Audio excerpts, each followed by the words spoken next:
conhecido o texto, mas em que nós precisamos, vamos dizer, sem desprezar a igreja, os pastores e irmãos presbiterianos, nos quais eu tenho muita gente da minha família presbiteriana, inclusive pastores que eu respeito e tudo, mas nós precisamos ter uma identidade. Se nós somos pentecostais, nós devemos agir como pentecostais. Não podemos usar a camisa do Atlético por cima e a do Cruzeiro por baixo. Somos uma coisa só, ok? Não podemos ser duas coisas. Temos que ter a nossa identidade. Se nós somos pentecostais, nós temos que viver a vida pentecostal. Como a Bíblia fala, como a Bíblia ensina e como nós aceitamos este tipo de fé. Então, isso envolve, da nossa parte, mais do que o que nós estamos fazendo. Certamente, nós fazemos muita coisa e vivemos numa terra aqui onde o trabalho é intenso, as pessoas levantam cedo, trabalham até tarde, um serviço pesado, ficam cansadas. A gente sabe disso tudo, mas nós precisamos rever certas coisas para colocar nossa vida e entender que tudo que a gente faz aqui, fica aqui. Por mais rico que seja, pode ser enterrado num caixão de $30 mil. O caixão fica aqui e tudo que vai com ele também. A Bíblia fala que, lá no livro de Jó, que a gente nasceu nu e nu a gente vai voltar. Então, o que tem, tudo acaba. Então, nós temos que ter uma compreensão, um entendimento de que o mais importante, o mais valoroso na nossa vida é aquilo que Deus oferece para nós. É aquilo que Deus propõe para nós. Porque diz a Bíblia que o que vale ganhar o mundo inteiro e perder a sua alma. O que vale, gente? Nossa vida aqui é curta. Quem vive muito passa um pouco de 100 anos. Dali a pouco acabou. Mas com Deus nós temos vida eterna. E vida eterna certa, boa, abundante, abençoada. Porque vida eterna todo mundo vai ter. Só que para um tipo vamos dizer, todo mundo vai viver eternamente. Só que uns vivem lá na Nova Jerusalém, com Jesus, com o Pai, com o Espírito Santo, com todos os salvos. E outros passam a eternidade, que é aquilo que a Bíblia chama de morte eterna. Porque não é uma verdadeira vida, é morte, está o tempo todo longe de Deus, longe das alegrias que tem. De modo que nós precisamos, viver de tal forma que lá na frente a gente consiga alcançar aquilo que Deus já preparou para nós. Porque a Bíblia diz que o inferno não foi preparado para nós. Não foi para mim nem para você. A Bíblia diz que foi preparado para o diabo e seus anjos, os demônios. Para eles que Deus, eles vivem bem no inferno. O inferno é o lugarzinho deles. Eu descobri uma coisa interessante. A Iraci não pode viver no inferno. É muito calor para ela. Tem que ser ela, a Dalva, tem mais alguns assim? Que são calorentos, que... Quem que é calorento aqui? Não é todo mundo não, deve ter umas meia dúzia só aqui. Então vocês têm a boa notícia que o pastor Caio está dando. O inferno não é para vocês. Vocês não vão se dar bem lá. Mas o demônio, o diabo e seus anjos, eles se dão bem lá. É o lugar que eles gostam. Então não adianta eles ir para o céu que vai fazer mal para eles. Mas nós temos a possibilidade de tomar a decisão, e que já tomamos essa decisão, glória a Deus, de seguir os caminhos do Senhor Jesus Cristo. Então, eu quero aqui ler a palavra de Deus no livro de 1 Coríntios, capítulo 15. Esse capítulo vem falando sobre a ressurreição de Jesus, né? E a nossa ressurreição. É um capítulo muito longo, que dá muita instrução, muito ensinamento sobre isto. Mas, no fim, Paulo coloca assim que a morte foi vencida. Vocês dizem amém? A morte foi derrotada. E aí, Paulo... Mas aí Paulo diz, graças a Deus, que nos dá a vitória por meio de nosso Senhor Jesus Cristo. que é que Deus nos dá, gente? Vitória. Deus, olha, graças a Deus que nos dá a vitória. Então, nós não somos criados para sermos perdedores. Nós não somos criados para viver na derrota, no fracasso. Deus nos dá a vitória. Vitória sobre o quê? Todas as coisas. E aqui vem, porque ele vem falando sobre morte, tudo quer dizer, nós vamos ter a ressurreição, nós vamos ser ressuscitados.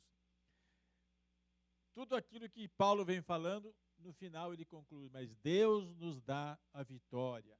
Então, igreja, eu quero desafiar cada um que está aqui, para que você comece a viver vitoriosamente mesmo. Não aceite fracasso, derrota, não se conforme com uma vida medíocre, sem graça, triste, aborrecida. Não, Deus nos criou e já nos deu a vitória. Vamos viver com a alegria que toda vitória apresenta. Eu não sei se vocês observam certas coisas que eu observo. Quando eu assisto qualquer decisão de campeonato, por exemplo, de futebol americano, futebol brasileiro, Copa do Mundo, eu observo duas coisas bem distintas. O time que ganha, a câmara se volta quase toda para ele. Pulam, se alegram, aquela alegria contagiante e tudo. Mas eu procuro ver muito o outro lado. Eu olho para o lado que perdeu.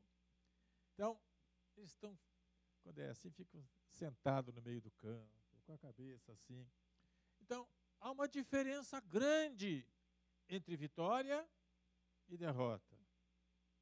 Nós temos a opção de viver naquilo que Deus preparou para nós. Vitória sobre o pecado, vitória sobre a mentira, vitória sobre o adultério, vitória sobre o mundanismo.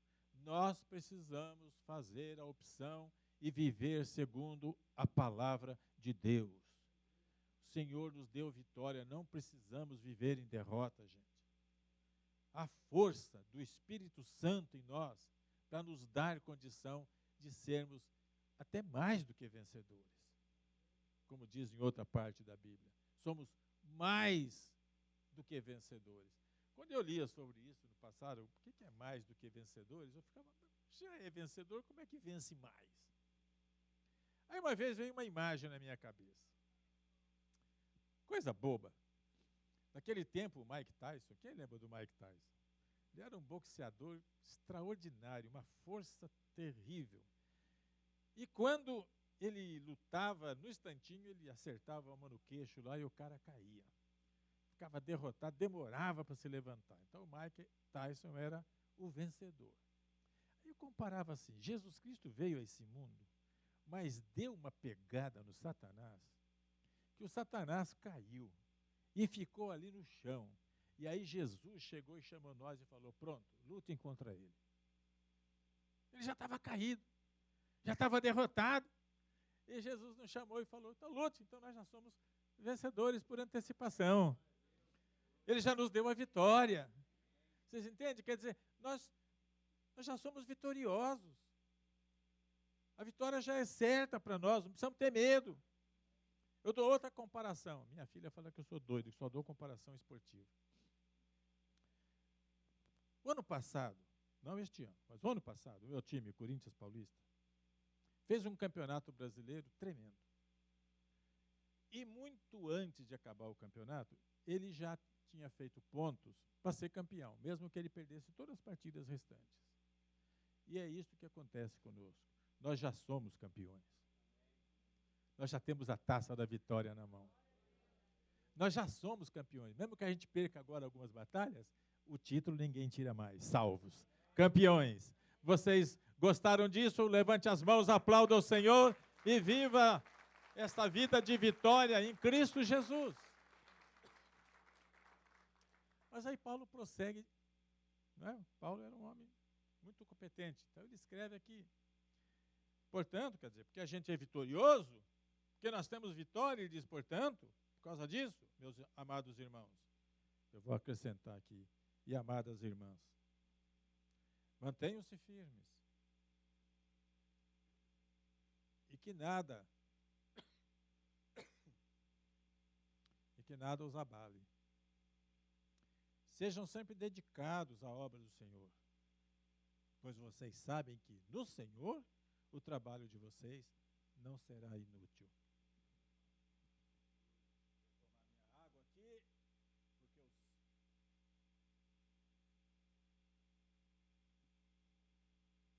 o 0,5% que eu ainda não sarei é esse da tosse ainda aqui. Vem me perturbar. Então aqui eu quero compartilhar com vocês. Portanto, meus amados irmãos, mantenham-se firmes. Firme quer dizer que não é pessoa volúvel. Que uma hora está quente, outra hora está frio. Uma hora está animado, outra hora não quer saber de nada. Isso não é ser firme. Ser firme é ser constante. Momentos de crise, momentos de abundância, você está firme. Depois fala, e que nada os abale. Tem muita coisa que acontece no mundo que pode deixar a gente abalado na fé. Por exemplo, a queda de um pastor famoso. Teve aqui neste país, na década de 80, 90, eu não morava aqui, alguns deles, algumas coisas eu nem sabia, mas tinha um líder aqui, que tinha um programa de televisão de uma audiência muito grande entre os evangélicos, era a maior audiência. Ele e a mulher recebiam ofertas volumosas, quase todas de gente pobre, que mandava $10, 5, mas milhares e milhares de pessoas mandando, era muito dinheiro. E eles eram populares, o povo gostava deles. Mas chegou um momento que descobriu que este homem teve um caso de adultério lá na Flórida. E isso abalou tudo. Ele foi preso, ficou vários anos na cadeia por fazer uma administração errada. A mulher dele largou dele e casou com outro. Esse homem perdeu tudo. Mas lá na cadeia, ele teve uma experiência genuína com Deus. E aí ele se converteu de verdade. E Deus o resgatou e hoje ele está sendo de novo uma grande bênção, sem aquelas coisas erradas que ele fez. Mas aquilo abalou muita gente nessa terra. Muita gente aqui deixou de ter aquele ânimo, aquela alegria em dizer eu sou cristão. Muitos deixaram de entregar dízimo e contribuição porque ficaram suspeitando. Logo depois dele, teve um outro grande escândalo com um evangelista que era famoso no Brasil, chamado Jim Swaggart. O Jim Swaggart tinha ido ao Brasil, acho que no mês de outubro de 88, e eu era pastor na igreja. Lotamos 12 ônibus da igreja e fomos lá no Morumbi assistir o programa, a apresentação do Jim Swaggart. Uma semana depois, descobre o escândalo dele. Lá mesmo na igreja que eu era pastor, eu tive que me defender. Porque fica suspeita para todo mundo, gente. Mas a Bíblia está falando aqui que nada os abale. Nem a queda, eu esqueci o nome desse televangelista, primeiro, e nem o Jim Swaggart, e nem outros que caírem, e se futuro caírem pastores e líderes, nada deve nos abalar. Porque, acima de tudo, a Bíblia fala para a gente olhar para Jesus Cristo. É para Ele que nós precisamos olhar. Não é para homens e mulheres. Nós somos humanos e falhamos. Mas Jesus não falhou e nunca falhará. Ele é o nosso modelo, Ele é o nosso exemplo. Para Ele que nós precisamos olhar. Então, Paulo está dizendo, para a gente ser firme e não se deixar abalar por coisa alguma. E aí ele fala, sejam sempre, não é só de vez em quando, não é quando tudo dá certo, quando só a gente quer, quando é conveniente. Não é isto. Diz, sejam sempre dedicados à obra do Senhor. E aqui eu quero falar, igreja, eu preciso de vocês para esse trabalho de célula que nós estamos fazendo. Eu preciso de cada um de vocês. A igreja precisa que vocês se envolvam, que a igreja vai ser uma igreja em células, vai mudar. A célula vai fazer com que todo mundo seja reconhecido, atendido, respeitado, tratado, curado. E nós vamos ter uma igreja forte, saudável, boa, onde as pessoas gostam de estar. Durante a semana nas células, do domingo aqui para o templo, todo mundo. E então, todos precisam se envolver. E eu sei de pessoas na igreja que têm talento, têm até chamado de Deus, sabe que pode fazer coisas que outros não fazem, mas você faz. É isso que precisa. Cada um tem que estar aqui. Cada um tem que trabalhar, cada um tem que se envolver, tem que se dedicar à obra do Senhor. É isso que ele está falando. E é sempre, é constante. Nós precisamos mudar as atitudes. Ontem, no treinamento de célula que nós participamos, as pessoas lá enfatizavam muito isso, a questão do tempo. Porque eu sei que nós vivemos aqui, que essa questão de tempo é crítica. Todo mundo, quase que a maioria levanta cedo, trabalha até uma certa hora, chega em casa, cansado, tomar banho e quer ficar lá, em casa. Mas, quero dizer para vocês, administrando bem o tempo, você vai conseguir estar em uma célula uma vez por semana. Você vai conseguir chamar teus amigos para ir com você. Você vai levar aquelas pessoas que, se você convidar para vir aqui, para 23 Main Street, e ver que é um templo, fala, não vou. Vai lá na casa do teu amigo, da tua amiga, eles vão. Tem que se envolver, tem que se disponibilizar, tem que querer, tem que falar para mim, ganhar dinheiro. A pastora Glenda já falou isso hoje. O dólar é importante e nós precisamos. Mas, gente, o dólar não é nosso Deus. O nosso Deus é maior do que o dólar. O nosso Deus é maior do que qualquer coisa que podemos imaginar. E se nós dependermos dele, nós estamos fazendo a melhor coisa da nossa vida. Então aqui, sejam sempre dedicados à obra do Senhor. Eu quero dizer que quando você serve na igreja, tem que ser com aquele espírito de que você está servindo ao Senhor.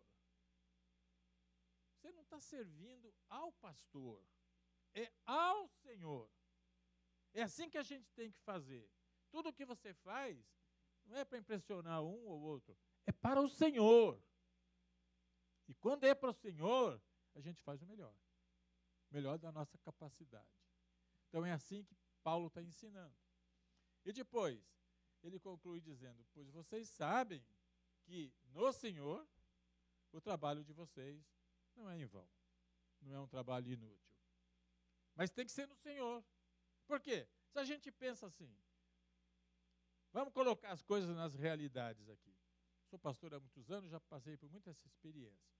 De pessoas que trabalham muito na igreja e por descuido pastoral, eles não são bem reconhecidos. É descuido do pastor. Tem alguns pastores que não percebem que um faz isso, aquilo, outro. E eu digo para vocês, eu procuro tomar cuidado com isso. Porque tem pessoas que fazem coisa na igreja que não aparecem. Poucos sabem, mas o pastor sabe. São pessoas que trabalham na sombra. Faz coisas que o povo não sabe, que a pessoa não sabe. Pessoas que contribuem e falam, pastor, não quero que divulgue. Então, está lá. Tem pessoas que querem fazer a coisa no silêncio. Mas estão ajudando, estão fazendo coisas tremendas. Mas, às vezes, essas pessoas não são bem reconhecidas. O pastor, às vezes, falha com eles e tudo. Essas coisas acontecem. Mas, quando é feito no Senhor, eles não se sentem, assim, mal reconhecidos. Porque eles não fizeram para o pastor. Fizeram para o Senhor. E a recompensa, o Senhor não deixa de dar. A recompensa virá. com absoluta certeza que Deus saberá recompensar cada um. E aí diz que o trabalho não é inútil, não é em vão. Isto foi uma coisa que durante um tempo, sabe, a gente vai vivendo e vai aprendendo, mas durante um tempo eu pensava, puxa vida, eu faço tanta coisa, eu não vejo resultado. Não vejo nada acontecendo. Agora, já faz muito tempo, mas agora com mais frequência, eu tenho ouvido algumas coisas que me deixam perplexo. Faz poucos dias, eu e Iraci vínhamos vindo para a igreja, e uma pessoa lá da igreja em São Vicente, lá em São Paulo, que foi a primeira igreja que eu fui pastor, achou a Iraci por aí nesses negócios eletrônicos aí, e começaram a conversar. E este moço, eu fui pastor lá já faz uns anos. Ele falando lá que o nosso ministério lá trouxe tanto efeito para ele, para a família dele. Ele fala, nós não esquecemos de vocês. Até hoje vocês são os nossos pastores. Aí eu fiquei pensando, e outros, especialmente quando eu faço aniversário, que era assim, põe minha linda fotografia lá, que o pessoal começa a ver aí, lá de São Paulo, das igrejas que eu pastoreei e tudo, as pessoas dizendo o quanto eu influenciei na vida deles. O que eu vejo com isso? Que o meu trabalho, apesar de eu não estar vendo o resultado, produziu frutos para a obra de Deus. Então, todos vocês se envolvendo na obra de Deus, vocês vão ver resultado do seu trabalho também. Pode ser que às vezes a gente não enxerga logo. Demora. Mas a semente está lá. Você imaginou quando vocês começarem a levar as pessoas para as células e elas se converterem e forem batizadas, e na hora do batismo você desce na água com eles, certo? Porque você ganhou para Jesus, você é o pai na fé, a mãe na fé, você vai lá, desce na água daquele lago com a água suja lá, mas você desce junto e batiza a pessoa. Quando você entra na igreja e vê ela sentada ali, você fala, minha filha na fé. É coisa boa, gente. É coisa boa. Então eu deixo essa mensagem para o coração de vocês hoje.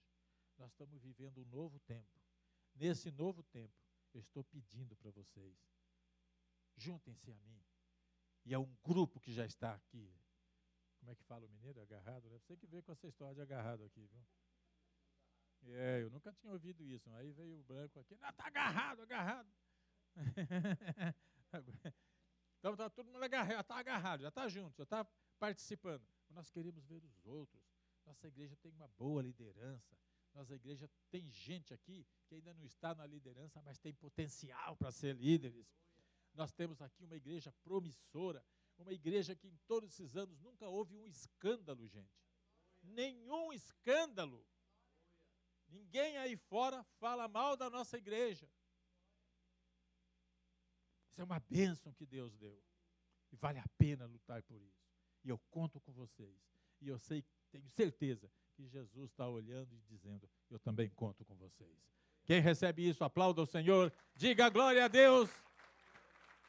Aleluia. Bendito seja o nome de nosso Senhor e Salvador Jesus Cristo. Então a gente espera vocês na quarta-feira aqui, para o culto, que